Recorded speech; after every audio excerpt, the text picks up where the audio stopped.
अगे कौनो जवाब नहीं हकोगे पगली तोर, अगे कौनो जवाब नहीं हकोगे पगली तोर अगे देखी के मनवा खुश होला मोर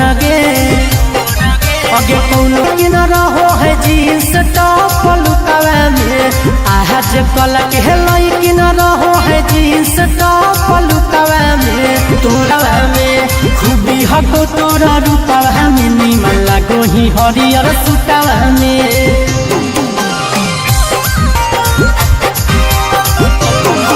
अगे कौनो जवाब नहीं हकोगे पगली तोर।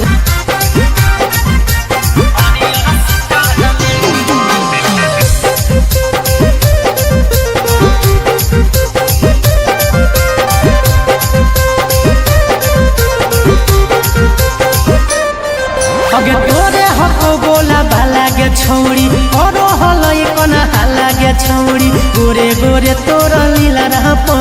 शोभो बिंदिया काला गे छौड़ी बड़ी झकास।